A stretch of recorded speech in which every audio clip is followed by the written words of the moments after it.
নমস্কার ফ্রেন্ডস, সবাইকে সাহাস cooking blogs চ্যানেলে স্বাগতম। আজকের রেসিপি হচ্ছে ট্যাংরা মাছের চচ্চড়ি। পুরো ভিডিওটি দেখতে থাকুন।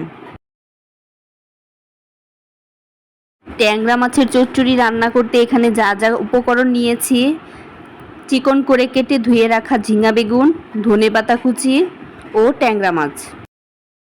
তারপর মাছগুলোতে পরিমাণ মতো হলুদের গুঁড়ো, পরিমাণ মতো মরিচের গুঁড়ো ও পরিমাণ মতো লবণ দিয়ে দেব। এবার কড়াইতে পরিমাণ মতো তেল দিয়ে মাছগুলোকে ভালো করে মাখিয়ে কড়াইয়ে ছেড়ে দেব।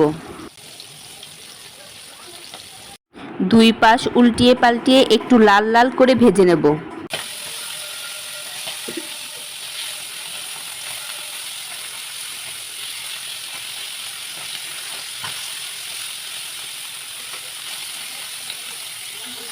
মাছগুলো ভাজা হয়ে গেছে, একটা বাটিতে উঠিয়ে নেব।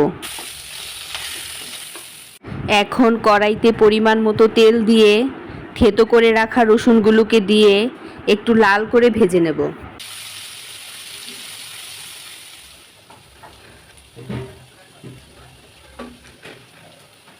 ভেজে নেওয়ার পর তরকারিগুলোকে দিয়ে দেব। তরকারিগুলোকে দিয়েও কিছুক্ষণ ভালো করে ভেজে নেব।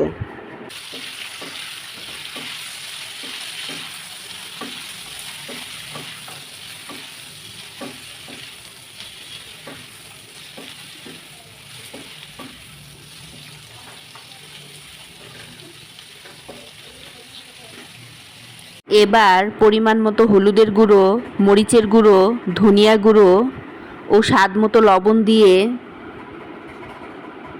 কিছুক্ষণ তরকারিটাকে কষিয়ে নেব।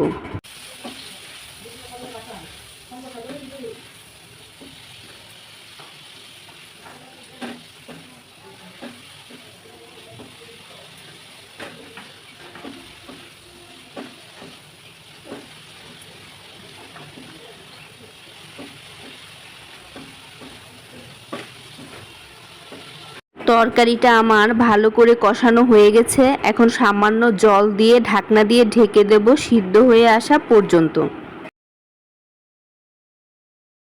তরকারিটা সিদ্ধ হয়ে তেল উঠে এসেছে।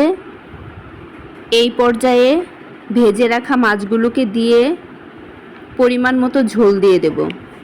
ঝোল দিয়ে একটু নেড়ে ঢাকনা দিয়ে ঢেকে দেব ঝোলটা ফুটে আসা পর্যন্ত। ঝোলটা এখন আমার ফুটে এসেছে। এখন উপর থেকে ধনেপাতা কুচি ছড়িয়ে দেব।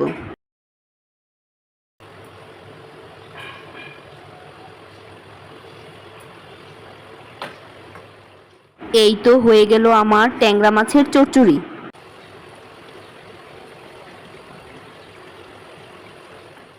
এবার একটা বাটিতে নামিয়ে নেব।